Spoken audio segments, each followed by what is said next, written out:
जैसे ही फिल्म शुरू होती है, नतालिया नाम की एक प्रेग्नेंट महिला को दिखाया जाता है। फिर उसके डिलीवरी का समय हो जाता है।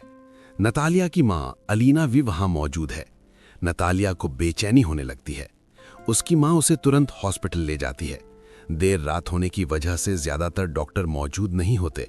हालांकि एक नर्स उसकी देखभाल करती है। अब नतालिया एक बच्चे को जन्म देती है, लेकिन जब वे बच्चे को देखते हैं तो वे सब हैरान और परेशान हो जाते हैं, क्योंकि जो वे देखते हैं वो अविश्वसनीय होता है। बच्चा उड़ने लगता है। नतालिया भी हैरान रह जाती है। फिर वो अपनी मां से कहती है कि उनके घर में एक बेबी एंजल पैदा हुआ है। ज्यादा अनुभवी होने के कारण नतालिया की मां समझ जाती हैं कि वो कोई आम बच्चा नहीं है, और ये सच था, क्योंकि बच्चा बिना ग्रेविटी के पैदा हुआ था। खुद को कमजोर महसूस करते हुए वे हॉस्पिटल से चले जाते हैं। भले ही नर्स कहती है कि अभी उनके डिस्चार्ज का समय नहीं हुआ है, लेकिन वे उसकी बात को नजरअंदाज करके अपने घर पहुंच जाते हैं। जैसे ही वे अंदर जाते हैं, नतालिया की मां एक अजीब सवाल पूछती है।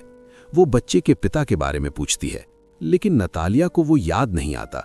उसकी मां कहती है कि बच्चा नॉर्मल नहीं है और उन्हें ये बात सीक्रेट रखनी होगी, क्योंकि अगर किसी को पता चला तो उन्हें बहुत मुश्किलों का सामना करना पड़ सकता है। वे बच्चे का नाम ऑस्कर रखने का फैसला करते हैं, जो सच में एक अनोखा बच्चा था, क्योंकि उसे पालना आसान नहीं था। अगर वे उसे अकेला छोड़ देते तो वो छत से चिपक जाता। उसकी दादी बच्चे को जमीन पर रखने के लिए अलग अलग पट्टियां बनाती हैं। वे छत को भी नरम बनाते हैं ताकि बच्चे को चोट ना लगे। उन्हें डर था कि अगर वे उसे बाहर अकेला छोड़ देंगे तो वो अंतरिक्ष में उड़ सकता है, इसलिए वे ऑस्कर को लेकर बहुत सावधान रहते हैं। उसकी माँ और दादी उसका बहुत ख्याल रखती हैं। जैसे जैसे समय बीतता है, ऑस्कर बड़ा होने लगता है, लेकिन वो घर में ही रहता है। उसकी दादी उसे बाहर नहीं जाने देती। वो अपना समय घर पर सुपरमैन कार्टून देखते हुए बिताता है और सोचता है कि वो खुद एक सुपर हीरो है।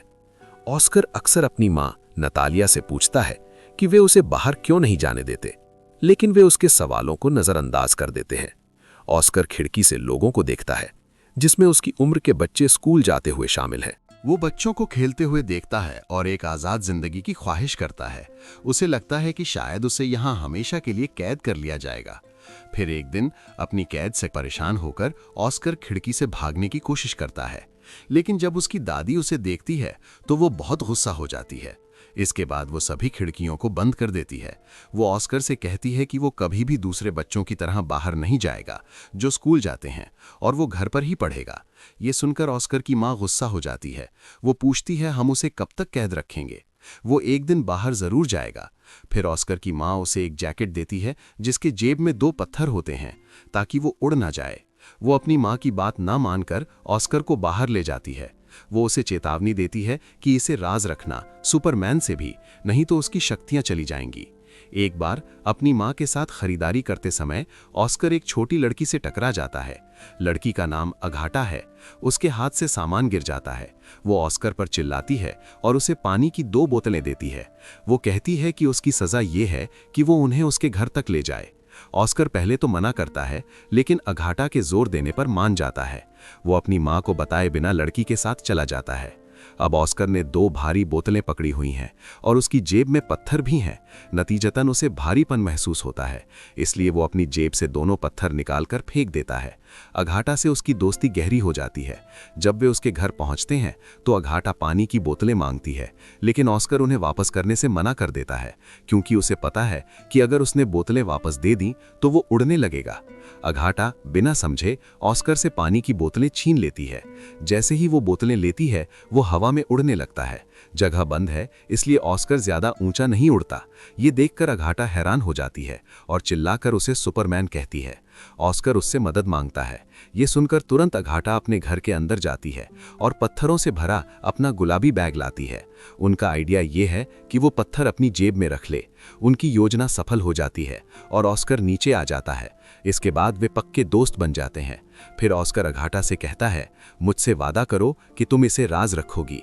इस बीच ऑस्कर की माँ और दादी उसके गायब होने से परेशान हैं। वे उसे हर जगह ढूंढते हैं, ये सोचकर कि वो हवा में उड़ गया है। उसकी माँ को जमीन पर वे पत्थर मिलते हैं जो उसने उसकी जेब में रखे थे। ऑस्कर अगाथा का बैग लेकर घर लौटता है और अपनी माँ को उसके बारे में बताता है। फिर उसकी माँ पूछती है, क्या तुमने उसे अपना राज बताया? वो झूठ बोलता है, कहता है कि उसने नहीं बताया। फिर ऑस्कर और अगाथा कई दिनों तक मिलते रहते हैं। फिर एक दिन ऑस्कर की माँ को पता चलता है कि अगाथा को राज पता है। उस दिन से उसकी माँ उसे अगाथा से मिलने से मना कर देती है। अगाथा ऑस्कर के घर आती है, लेकिन नतालिया उसे दरवाजे से ही लौटा देती है। इस वजह से उनके पड़ोसी उन पर शक करने लगते हैं। उन्हें लगता है कि ऑस्कर की माँ और दादी उसके साथ बुरा बर्ताव करती हैं, क्योंकि वे उसे बाहर नहीं जाने देती। वो स्कूल भी नहीं जाता। वे इसकी रिपोर्ट पुलिस को करते हैं, जो अगले दिन आती है और उन्हें ऑस्कर को स्कूल भेजने की चेतावनी देती है। दबाव में आकर उन्हें ऑस्कर को स्कूल भेजना पड़ता है। उसकी माँ उसके साथ जाती है। उन्हें यकीन है कि ऑस्कर कभी भी नॉर्मल जिंदगी नहीं जी पाएगा। जब वे उसे वहां ले जाते हैं तो उनकी आंखों में आंसू आ जाते हैं।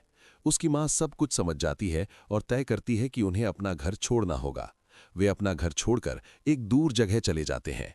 कई साल बीत जाते हैं और ऑस्कर अब एक बड़ा आदमी हो गया है। उसकी माँ बूढ़ी हो गई है और उसकी दादी गुजर गई है। ऑस्कर के पास अभी भी अगाथा का दिया हुआ बैग है। वो कभी भी बैग से अलग नहीं होता, यहाँ तक कि उसके साथ सोता भी है। उसकी जिंदगी जीने का तरीका अभी भी वैसा ही है। वो अपना सारा समय घर पर बिताता है। उसकी जिंदगी राज में गुजरती है। ऑस्कर और उसकी माँ एक दूसरे की बहुत परवाह करते हैं। ऑस्कर अपनी जिंदगी से बोर हो जाता है, लगातार अपना राज छिपाने से परेशान हो जाता है। वो सोचता है कि अगर दुनिया को उसके बारे में पता चल जाए तो वो अपने आइडल सुपरमैन की तरह दुनिया भर में मशहूर हो जाएगा और बहुत से लोग उसके बारे में किताबें लिखेंगे। लेकिन उसकी माँ ऐसा नहीं चाहती। लेकिन उसकी माँ समझाती है कि ऐसा नहीं होगा। उसे डर है कि अगर दुनिया को उसका राज पता चल गया तो वो उसे खो देगी। अपनी माँ की खातिर वो सब्र रखता है। लेकिन एक दिन वो बिना बताए घर से बाहर भाग जाता है। वो पहली बार अपनी काबिलियत दिखाने के लिए एक टैलेंट शो में जाता है। वो शो उस रात बहुत सफल होता है और उसकी माँ भी उसे देख रही होती है। ऑस्कर की माँ बेबस है। बहुत से लोगों ने उसे टीवी पर देखा है, जिससे वो मशहूर हो गया है। अगले दिन वो डेविड नाम के एक आदमी से मिलता है, जो एक एजेंट है। वो ऑस्कर से वादा करता है कि वो उसे मशहूर होने में मदद कर सकता है। हम बड़े बड़े इवेंट्स ऑर्गेनाइज करेंगे जो तुम्हें मशहूर बना देंगे। वो उसे रहने के लिए एक बड़ा घर देता है और उससे एक कॉन्ट्रैक्ट अग्रीमेंट पर साइन करवाता है। ऑस्कर मशहूर होने की चाहत में एक बड़े शो में हिस्सा लेता है और परफॉर्मेंस देता है। ऑस्कर बहुत जल्दी एक मशहूर हस्ती बन जाता है। उसे द मैन विदाउट ग्रेविटी नाम दिया जाता है। वे अपने काम का आनंद लेते हैं और उससे बहुत पैसा कमाते हैं। लेकिन एक दिन ऑस्कर को लगता है कि सुपर हीरो बनने का उसका बचपन का सपना सच नहीं हुआ है। अब वो सिर्फ एक कठपुतली बन गया है, जिसका इस्तेमाल लोगों के मनोरंजन के लिए किया जाता है। कभी वो मैजिक शो में होता है और कभी मीडिया इवेंट में। समय के साथ उसे ये नापसंद होने लगता है। भले ही उसके बारे में कई किताबें लिखी गई हों, कई मैगजीन छपती हैं और डॉक्यूमेंट्री बनती हैं जो उसकी माँ और दादी को बुरी रोशनी में दिखाती हैं। ऑस्कर को ये पसंद नहीं है। फिर अपने आखिरी शो के दौरान उसे एक फरिश्ते के रूप में कपड़े पहनाया जाता है, जिससे उसे नफरत है। गुस्से में आकर वो चिल्लाता है, मैं फरिश्ता नहीं हूं, और शो में लोगों पर चिल्लाने लगता है। फिर वो अपनी माँ से कहता है कि उसने ये सब छोड़ने का फैसला कर लिया है। वो अपने एजेंट से कहता है, बस बहुत हो गया, मैं अब और मशहूर नहीं होना चाहता, मेरा हो गया। वो कहता है कि वो अब और काम नहीं करेगा। उसका एजेंट जवाब देता है, तुम ऐसे ही नहीं जा सकते। लेकिन ऑस्कर इन सब से चिढ़ जाता है। वो उससे कहता है कि लोगों से कह दो कि द मैन विदाउट ग्रेविटी मर गया है या उड़ गया है। वो अपनी माँ को अलविदा कहता है, क्योंकि वो अपनी जिंदगी जीना चाहता है। अगले दिनों में द मैन विदाउट ग्रेविटी की मौत की घोषणा की जाती है। लोगों के उसके बारे में अलग अलग सिद्धांत हैं। ऑस्कर की माँ अकेले रहने लगती है। कई पत्रकार ऑस्कर के बारे में जानकारी के लिए उसके घर आते रहते हैं, लेकिन वो उन्हें कभी कुछ नहीं बताती। कई सालों बाद ऑस्कर की माँ भी गुजर जाती है, लेकिन ऑस्कर अभी भी जिंदा है। वो अपनी जिंदगी अलग तरह से जी रहा है। उसने लंबी दाढ़ी रखी है और दुनिया से अपना राज छिपाने के लिए व्हीलचेयर का इस्तेमाल करता है। उसने अपनी पहचान बदल दी है और अब एक होटल में रिसेप्शनिस्ट के तौर पर काम करता है। वहां हर कोई उसके साथ विनम्रता से पेश आता है। एक दिन उसकी मुलाकात अपनी बचपन की दोस्त अगाथा से होती है। वो उसे उस गुलाबी बैग की वजह से पहचान लेती है, जो वो आज भी अपने साथ रखता है। वही बैग जिसने उसे इतने समय तक जमीन पर टिकाए रखा है। वे एक दूसरे को फिर से देखकर खुश होते हैं, लेकिन अगाथा अपनी जिंदगी से नाखुश है। उसका एकमात्र मकसद पैसा कमाना रहा है और उसे लगता है कि वो अपना रास्ता भटक गई है। वो अक्सर उस होटल में अलग अलग आदमियों के साथ जाती है जहां ऑस्कर काम करता है। उसे इस तरह देखकर ऑस्कर बहुत दुखी होता है। वो अक्सर अगाथा के साथ अपनी भावनाएं शेयर करने की कोशिश करता है, लेकिन वो बहुत बदल गई है और उसकी बातों को नज़रअंदाज कर देती है।